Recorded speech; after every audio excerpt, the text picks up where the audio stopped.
At 12 a.m., January 1, 2030, I will reveal myself. Until then, may glass shatter your mind with light. A fire upon the earth will spread to the hearts of man, and we will charge into the night. Hero, happiness is. That's about as far as most of us get, isn't it?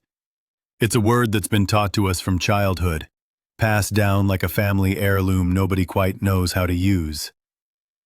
Even one of the superpowers of the world, the United States, admits all they can offer is the pursuit of it. The pursuit, not the thing itself. And as depressing as it may seem to realize that happiness is always around the corner, always one more achievement away, always in the next relationship, the next job, the next, I'm here to tell you today that that is okay. But I don't think happiness is the right word here. No, I think happiness should be best translated to light. We'd be nothing without light. Literally nothing. In the beginning, there was darkness, and then, let there be light.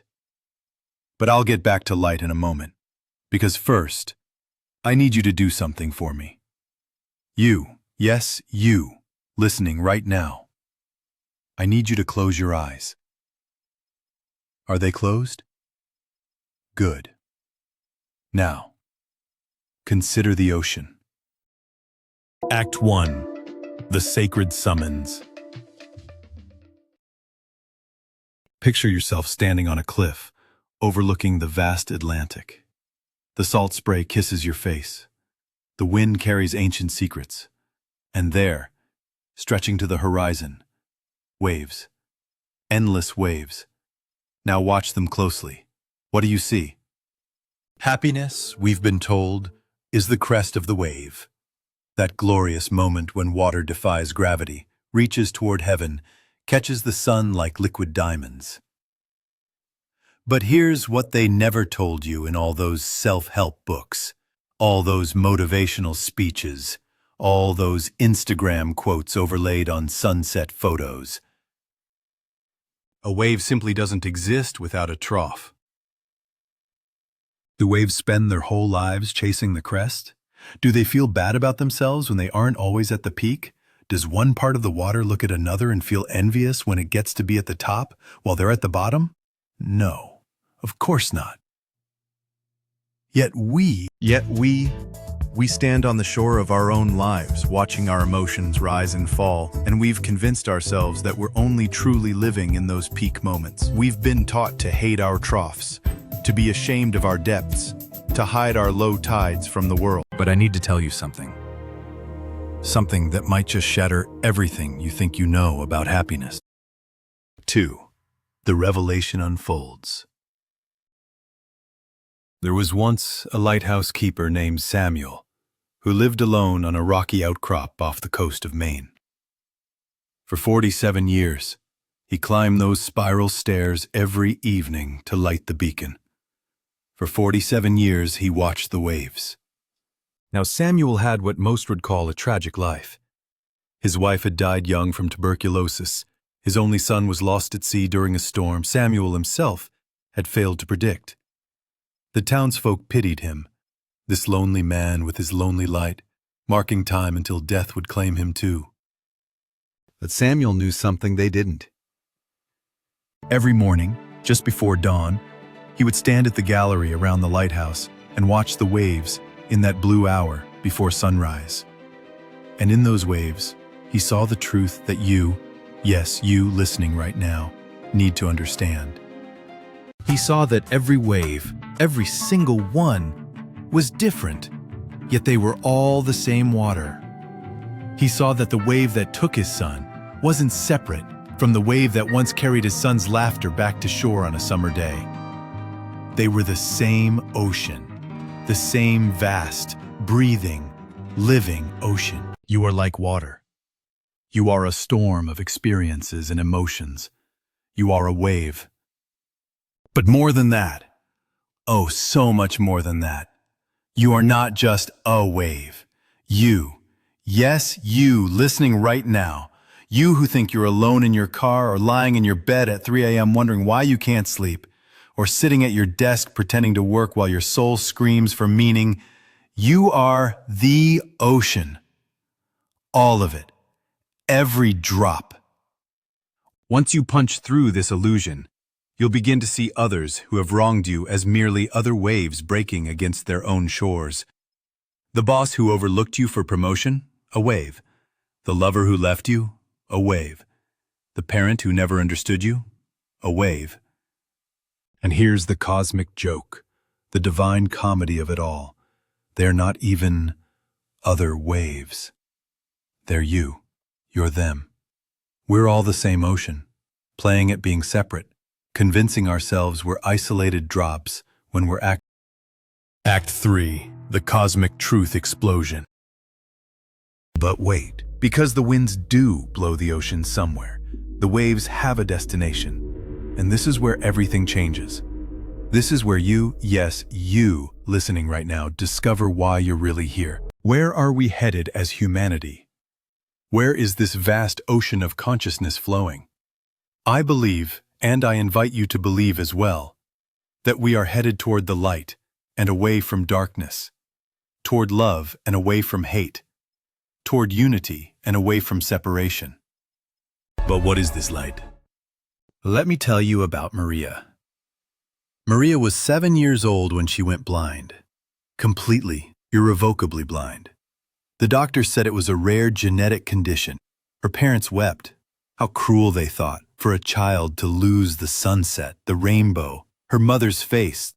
But Maria did something extraordinary. She began to paint.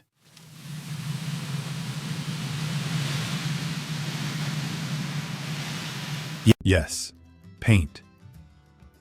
Her parents thought it was denial at first, but Maria would sit for hours with her brushes and oils, creating swirls of color she couldn't see. And people would come to look at her paintings and they would weep, because somehow this blind child was painting light itself. Not the light that eyes see, but the light that souls recognize. The light that exists behind all light. The light that doesn't need eyes to be witnessed.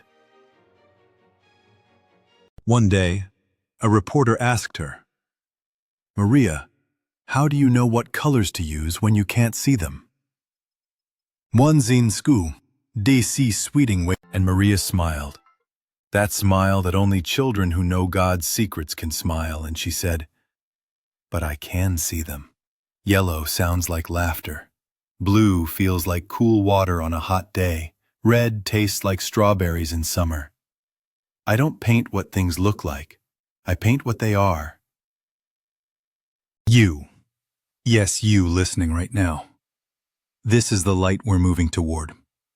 Not the light that your eyes perceive, but the light that your soul is. The light that doesn't cast shadows, because it shines from within everything. And here's what Maria knew that we've forgotten. We're not moving toward the light. We are the light. Remembering itself. This may mean something very different for each of us, but all we need to do, all you need to do, yes, you, is ask yourself, with every choice, every decision, every breath, will this take me toward or away from the light? Will this help me remember what I am, or keep me trapped in the illusion of what I'm not? And what is the light? We may never fully know. It is the perfection of our species and our minds and actions. But may we never find it. No. May we forever be pursuing it.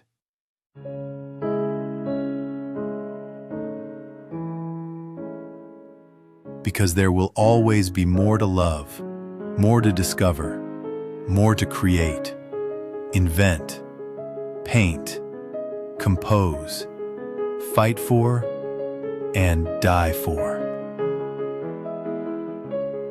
Yes, The pursuit of happiness, I believe, is happiness itself. The wave doesn't chase its crest. The wave is the cresting. You don't pursue the light. You are the pursuit. You are the light pursuing itself, discovering itself, falling in love with itself over and over again in infinite form. Act 4. The Call to Transformation.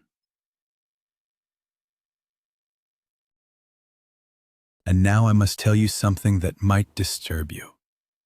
Something that might shake the very foundations of everything you've been taught to believe.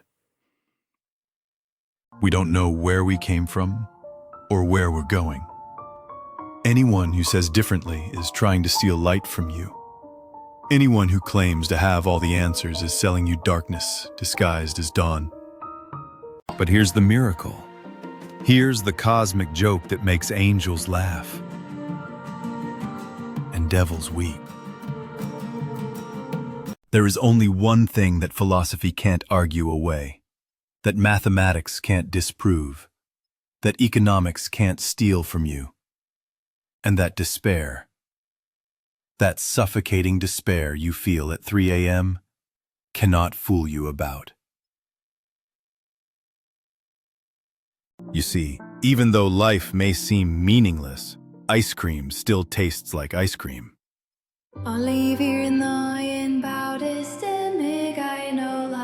The sunset is still painted across the sky each evening, like God's love letter to the world. A beautiful face. Whether your child's, your lover's, or a stranger's on the subway, still stops your heart with its impossible perfection. The colors of the rainbow still captivate your eye, like they did when you were 5 years old and believed in magic. Because you still are 5 years old, and magic is still real. You've just been taught to call it other names. Coincidence, brain chemistry, evolutionary biology. As if naming the mystery makes it less mysterious. Yes. No matter how much you, my precious child, and you are my child, as I am yours, as we are all children of the same infinite ocean. No matter how much you think the world is unfair and life is meaningless, the suns will continue to boil with nuclear fire that somehow, impossibly perfectly creates exactly the warmth you need to live. The waves will continue to crash majestically, each one a universe being born and dying in eternal rhythm. Red will be red, that piercing cry of passion and blood and life. Blue will be blue, that infinite depth of sky and sea and soul. And yellow will be yellow. Happiness is yellow. You, yes, you listening right now. You who have traveled with me through waves and light, through blindness and sight, through meaning and mystery. Do you understand what just happened here? You've been given the secret. Not a secret, the secret. The one that lighthouse keepers know in their solitude. The one that blind children paint with impossible colors. The one that waves whisper to the shore with each crash. Happiness isn't something you find. It's not something you achieve. It's not waiting for you after the next promotion, the next relationship, the next breakthrough. Happiness is the yellow of right now, the yellow of this moment, the yellow of your existence just as you are. Wave and ocean, light and lighthouse, seeker and sought. We journey the trucks to see in the consecrated. And if these words have stirred something ancient in your soul, if you felt that flutter of recognition when I said you are the ocean, if you know in that place deeper than knowing that what you've heard today is not just true, but necessary, then I need to ask something of you. Because this message, this remembering, this revolution of consciousness, it wasn't just meant for you. It was meant to pass through you. You, yes, you, are now a lighthouse keeper. And there are ships in the dark that need your light. We're building something here. Not a channel, not a brand, Not a business, but a movement, a revolution of remembering. An army of lighthouses all choosing to shine at once, until the very concept of darkness becomes obsolete. And we need your help. If this video has been even slightly encouraging, if you felt your soul exhale when you realized you don't have to chase the crest anymore, if you finally understand why yellow makes you cry, then consider joining our paid membership. Not because you need more content, you already have everything you need inside you, but because every lighthouse needs tending, every revolution needs revolutionaries. Every wave is made stronger by the ocean that supports it. This is about helping spread the spiritual revolution that starts with remembering what you are. The subscription isn't a purchase, it's a declaration. It's you saying to the universe, yes, I remember. I am the light, and I choose to shine. Because tomorrow morning, when you wake up, something will be different. You'll make your coffee, but you'll taste the earth that grew the beans. You'll sit in traffic, but you'll feel the rhythm of 1 billion hearts beating in unison. You'll look in the mirror, and for the first time in so long, you'll see the ocean looking back. Until we meet again in the frequency of truth, remember, happiness is yellow.